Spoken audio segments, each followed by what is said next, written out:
Hello my dear student, welcome to back my YouTube channel EP pharma. आज के इस video lecture में हम आपको सिखाएंगे halogenation of alkane and their mechanism. तो चलिए हम लोग स्टार्ट करते हैं इस वीडियो को। सबसे पहले हैलोजिनेशन ऑफ एल्केन्स क्या है ये हम लोग देखते हैं। हैलोजिनेशन ऑफ एल्केन का मतलब क्या है? Halogenation is defined as the replacement of a hydrogen atom of molecule by a hydrogen atoms, यानी किसी भी मॉलिक्यूल से हाइड्रोजन्स को रिप्लेस किया जाता है किसके द्वारा? हाइड्रोजन्स के द्वारा। हाइड्रोजन्स क्या है आपके? जैसे फ्लोरीन, क्लोरीन, ब्रोमीन, आयोडीन, ये सब क्या है? फ्लोराइड, क्लोराइड, ब्रोमीन, ये सब क्या है? Hydrogens. X is equal to क्या है रखा गया है? क्लोरीन, ब्रोमीन, यहाँ पे आप, तो ये क्या है? हाइड्रोजन्स। और यहाँ पे क्या है? ये हाइड्रोजन्स। तो अकॉर्डिंग टू हैलोजिनेशन डेफिनेशन हम यहाँ पे क्या करेंगे? रिप्लेसमेंट किया जाएगा किसका? हाइड्रोजन का। किससे किया जाएगा? हैलोजेंस के थ्रू। यानी जहां पे आपको हाइड्रोजन दिख रहा है आर के साथ, यानी R is equal to alkyl group, ये क्या है? R is equal to alkyl और एच। इस हाइड्रोजन को हमें रिप्लेस करना है किसके द्वारा? हैलोजेंस के द्वारा। क्लियर? एक्स में क्या हो सकता है? क्लोरीन, फ्लोरीन, जो भी है। और आर में हो सकता है हमारा एल्किल ग्रुप। यहाँ पे आप मिथाइल रख सकते हैं, इथाइल रख सकते हैं, प्रोपाइल रख सकते हैं। यानी आर क्या है हमारा? Alkyl group. R is equal to alkyl group. यहाँ पे एल्किल का मतलब मिथाइल, इथाइल, प्रोपाइल, ये आपने पढ़ा है। अगर यहाँ पे हम कोई एग्जांपल रखते हैं, सपोज करिए कि अगर हमें हैलोजिनेशन में ही आपको कहीं पे क्लोरीनेशन देखने को मिलता है, ब्रोमीनेशन देखने को मिलता है।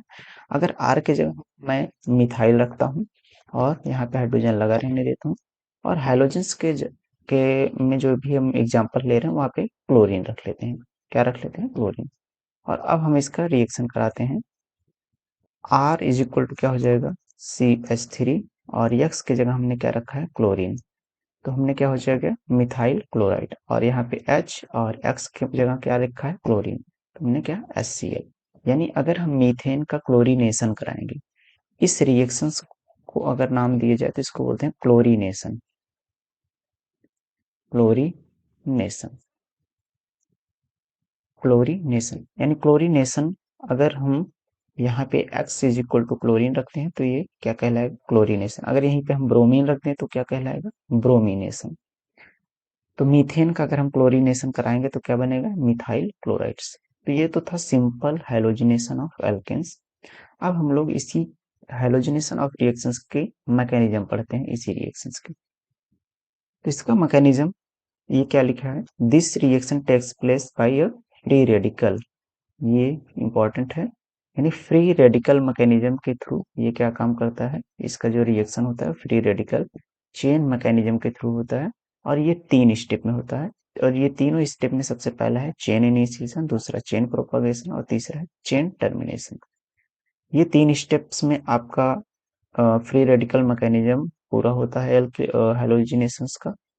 तो सबसे पहला जो स्टेप पे आते हैं, चेन इनिशिएशन। चेन इनिशिएशंस में क्या होता है कि जो भी हम हैलोजेंस ले रहे हैं, जैसे फ्लोरीन, क्लोरीन, ब्रोमीन, तो सबसे पहले उसका क्या होता है? होमोलिसिस होगा। क्या होगा? होमोलिसिस। अब ये होमोलिसिस क्या होता है? जैसे सपोज करिए यहाँ पे हमारा क्लोरीन है। ये क्लोरीन, ये मॉलिक्यूल है। ये दोनों ही क्या है? क्लोरीन और क्लोरीन एटम से मिलकर के बने हुए हैं। इनके पास भी 7 इलेक्ट्रॉन होता है, इनके पास भी 7 इलेक्ट्रॉन, और ये 7 और 7 हैं। और इनको स्टेबल होने के लिए कितना चाहिए? 8 इलेक्ट्रॉन्स। अगर यहाँ पे इनको क्या कर दें? तोड़ दें। अगर तोड़ देंगे तो ये अपना इधर आ जाएंगे और इधर, यानी ये जब भी इनका हम होमोलिसिस कराएंगे तो ये क्लोरीन पे एक फ्री रेडिकल्स, यानी जिस इलेक्ट्रॉन से ये दोनों ही आपस में बॉन्ड बनाए थे, वो इलेक्ट्रॉन्स क्या हो जाएंगे? फ्री हो जाएंगे।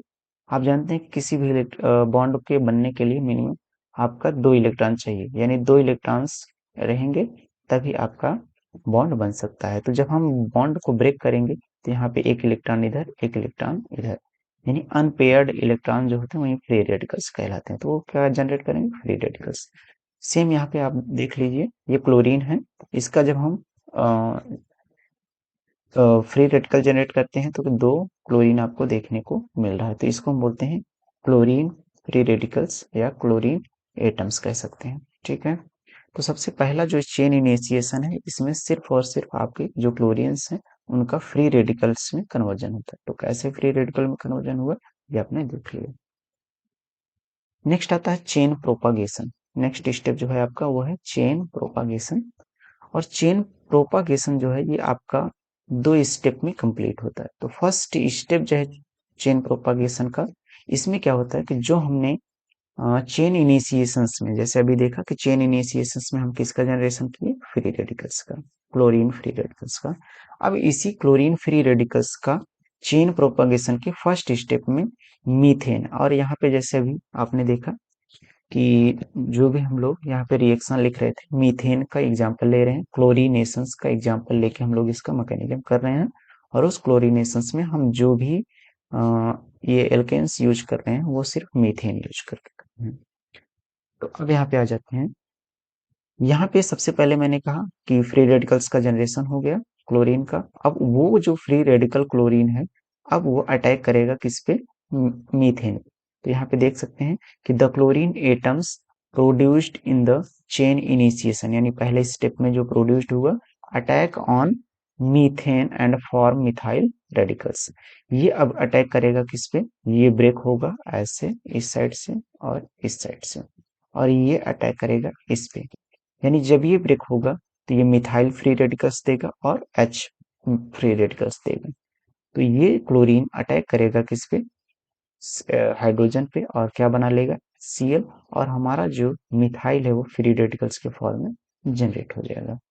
तो फर्स्ट स्टेप में अभी देखा आपने कि क्लोरीन का फ्री रेडिकल जनरेट हुआ।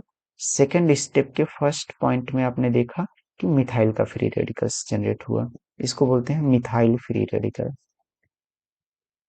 Methyl free radical. और अब इसी में नेक्स्ट स्टेप में आते हैं, सेकंड चेन प्रोपगेशन का सेकंड स्टेप में।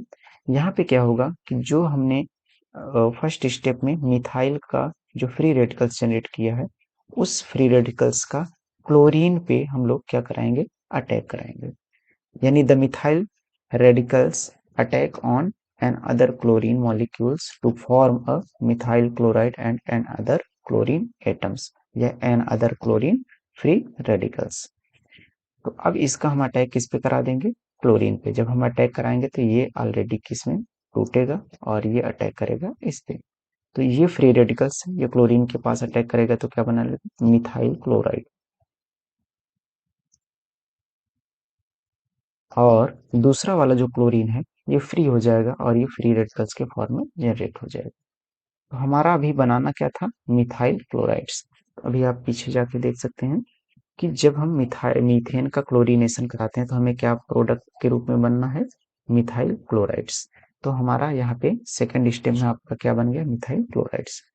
अभी थर्ड स्टेप में क्या करना है कि हमारा जो चेन टर्मिनेशन है, चेन टर्मिनेशंस में आपने देखा ओवरऑल जो भी रिएक्शंस, तो उसमें 2 फ्री रेडिकल्स देखने को मिले, एक क्लोरीन का और दूसरा मीथेन का, यानी दूसरा मिथाइल का। यानी एक है क्लोरीन और दूसरा मिथाइल का। 2 फ्री रेडिकल्स जनरेट हुए थे। अब ये फ्री रेडिकल्स क्या करेंगे, आपस में जब रिएक्शंस कंप्लीट हो जाएगी तो ये फ्री रेडिकल्स क्या करेंगे, आपस में कंबाइन कर लेंगे। यानी क्लोरीन क्लोरीन के साथ कंबाइन कर लेगा तो क्या बनाएगा, Cl यानी Cl2।